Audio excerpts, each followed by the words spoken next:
नमस्कार। आज हम भगवत गीता के एक बहुत ही महत्वपूर्ण अध्याय पर बात करने वाले हैं, 12वां अध्याय, जिसे भक्ति योग भी कहते हैं। जी हाँ, भक्ति योग। हमारे पास जो स्रोत सामग्री है वो इस अध्याय की गहराइयों और इसके असल संदेश को समझने में हमारी मदद करेगी, ऐसी उम्मीद है। बिल्कुल। हमारा लक्ष्य है भक्ति के सार को खोजना और ये जानना कि भगवान कृष्ण की नज़र में उनका सबसे प्रिय भक्त कौन होता है। और इसकी शुरुआत होती है अर्जुन के एक बहुत ही गहरे सवाल से। हाँ, वो सवाल बहुत अहम है। वो पूछते हैं कि जो भक्त आपके साकार रूप की, मतलब आपकी मूर्ति या आपके रूप की उपासना करते हैं और जो अव्यक्त, अक्षर, निराकार ब्रह्म की उपासना करते हैं, उनमें से उत्तम योगी कौन है। मतलब यहीं से ये अध्याय एक तरह से खुलता है। इस सवाल में ही कितनी गहराई है ना? बिल्कुल। ये सवाल असल में हर साधक के मन में कहीं ना कहीं उठता है। एक तरफ ईश्वर का सगुण साकार रूप है, जिससे भावनाएं जोड़ना, प्रेम करना, वो सब सहज लगता है। हाँ। और दूसरी तरफ वो परम तत्व है जो निराकार है, अव्यक्त है, मन और इंद्रियों से परे। तो अर्जुन यही जानना चाहते हैं कि भाई साधना का कौन सा मार्ग बेहतर है, श्रेष्ठ है। और कृष्ण का जवाब वो काफी स्पष्ट है, जैसा स्रोत बताते हैं। हाँ, बिल्कुल स्पष्ट है। भगवान कृष्ण कहते हैं, जो अपने मन को मुझ में एकाग्र करके, मतलब पूरी तरह फोकस करके और निरंतर मेरे भजन ध्यान में लगे रहते हैं और परम श्रद्धा के साथ मेरी उपासना करते हैं, वो मेरे हिसाब से योगियों में सर्वश्रेष्ठ हैं। यानी साकार रूप की उपासना पर जोर है। स्रोत ऐसा क्यों कहते हैं, इस पर कुछ रोशनी डालेंगे? देखिए, दिलचस्प बात यह है कि कृष्ण ये नहीं कहते कि दूसरा रास्ता यानी निराकार वाला वो गलत है। अच्छा। लेकिन हाँ, वो साकार भक्ति को ज्यादा सुलभ, ज्यादा प्रैक्टिकल बताते हैं। हाँ। साकार ईश्वर मतलब ईश्वर का वो रूप जिसे हम सोच सकते हैं, देख सकते हैं, जिससे एक पर्सनल रिश्ता बना सकते हैं, जैसे कृष्ण का अपना रूप। और हम इंसानों के लिए जिनमें भावनाएं हैं, लगाव है, किसी स्वरूप से जुड़ना, उससे प्रेम करना, अपना सब कुछ सौंप देना, ये अक्सर आसान होता है। सही कहा। निराकार की जो कॉन्सेप्ट है, उसके लिए मन को बहुत साधना पड़ता है, तो फिर उन लोगों का क्या जो निराकार ब्रह्म की उपासना करते हैं, श्रोता उनका भी तो जिक्र करते हैं। हाँ, बिल्कुल करते हैं। कृष्ण कहते हैं कि जो इंद्रियों को वश में करके, सब में समभाव रखते हुए, उस अव्यक्त सर्वव्यापी, जिसे सोचा नहीं जा सकता, जो अचल है, ध्रुव है, उस अक्षर ब्रह्म की उपासना करते हैं, वो भी सब प्राणियों के हित में लगे रहकर आखिर में मुझे ही पाते हैं। मतलब मोक्ष उन्हें भी मिलता है। हाँ, परम गति उन्हें भी मिलती है। लेकिन कृष्ण ये भी साफ करते हैं कि जिनका मन उस अव्यक्त निराकार में लगा है, उनके लिए रास्ता ज्यादा कठिन है, क्लेश ज्यादा है, क्योंकि हम जैसे देहधारी जीवों के लिए उस निराकार रास्ते को पाना मुश्किल होता है।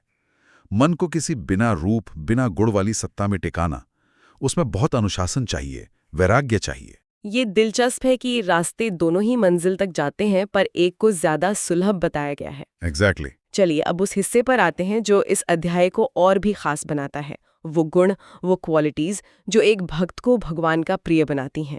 स्रोत यहाँ गुणों की एक पूरी लिस्ट देते हैं। हाँ, और ये गुण सिर्फ मतलब अच्छे इंसान बनने की बातें नहीं है, ये भक्ति की साधना से सीधे जुड़े हुए हैं।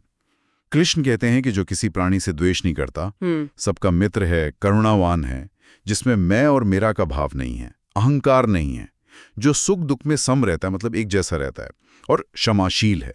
ये पहला सेट है गुणों का। और इसके आगे वो कहते हैं जो योगी हमेशा संतुष्ट है, जिसने मन और इंद्रियों को अपने वश में कर लिया है, जिसका निश्चय पक्का है, दृढ़ है, और जिसने अपना मन और अपनी बुद्धि मुझ में ही लगा दी है, मुझको अर्पित कर दिए, ऐसा भक्त मुझे प्रिय है। फिर एक और बात कहते हैं, जिससे कोई दूसरा जीव परेशान नहीं होता, और जो खुद भी किसी दूसरे जीव से परेशान नहीं होता, और जो हर्ष, अमर्ष यानी दूसरों की उन्नति देखकर जलना, भय और उद्वेग, इन सब से ऊपर उठ गया है, वो मुझे प्रिय है। इसमें ये जो बात है सुख दुख में सम रहना, व्यवहारिक तौर पर ये भक्ति को कैसे मजबूत करता होगा?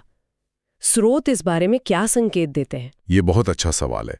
देखिए, समता का भाव यानी बाहरी हालात चाहे अच्छे हों या बुरे, सुख हो या दुख, मान मिले या अपमान, उनसे जब मन विचलित नहीं होता तो वो स्थिर रहता है। हाँ। और जब मन बाहरी उथल पुथल में नहीं फंसता तो वो ईश्वर में, अपने लक्ष्य में आसानी से टिक पाता है। भक्ति सिर्फ भावनाओं का ज्वार भाटा नहीं है, ये एक स्थिर गहरा कनेक्शन है। अच्छा। तो ये जो गुण हैं, ये उस स्थिरता को बनाने में मदद करते हैं। ये भक्त के अंदरूनी बदलाव का संकेत है, जहां वो धीरे धीरे दुनिया के द्वंद्वों से ऊपर उठकर परमात्मा से जुड़ रहा है। तो ये गुण सिर्फ अच्छे इंसान होने की निशानी नहीं, बल्कि ये भक्ति योग की प्रैक्टिस का हिस्सा है। बिल्कुल। तो फिर भक्ति योग का सार क्या है? अगर संक्षेप में समझना हो तो स्रोत क्या कहते हैं? भक्ति योग का सार है ईश्वर के प्रति अनन्य प्रेम और समर्पण का रास्ता। इस अध्याय के हिसाब से इसके लिए कोई बहुत जटिल यज्ञ या बहुत कठिन तपस्याओं की जरूरत नहीं है। मुख्य बात है हृदय की पवित्रता, अटूट श्रद्धा और सब कुछ ईश्वर को सौंप देने का भाव। वो जो कहते हैं ना, मई अर्पित मनोबुद्धि, मन और बुद्धि मुझ में अर्पित कर दो। ये रास्ता भावनाओं को दबाने के बजाय उन्हें सही दिशा में ईश्वर की ओर मोड़ने का रास्ता दिखाता है। अच्छा। इसीलिए शायद कृष्ण इसे इतना महत्व देते हैं। और ये जो गुण हमने डिस्कस किए, वो इसी समर्पण का एक नेचुरल नतीजा बन जाते हैं। तो हमने देखा कि गीता का 12वां अध्याय भक्ति की राह दिखाता है। साकार उपासना क्यों ज्यादातर लोगों के लिए आसान है, निराकार मार्ग की क्या चुनौती है, और सबसे अहम वो अंदरूनी गुण जो भक्त को ईश्वर का प्रिय बनाते हैं, जैसे किसी से द्वेष न करना, करुणा, समता, संतोष, आत्मसंयम और मन बुद्धि को ईश्वर में लगाना। बिल्कुल सही। और अंत में एक विचार मैं श्रोताओं के लिए छोड़ना चाहूंगा।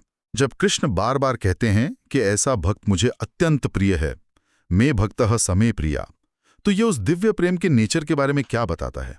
क्या ये प्रेम भक्त के इन गुणों को कमाने की प्रतिक्रिया है, या ये ईश्वर की सहज कृपा है जो इन गुणों को विकसित करने में मदद करती है, या फिर इसका स्वरूप कुछ और ही है? इस पर मनन किया जा सकता है।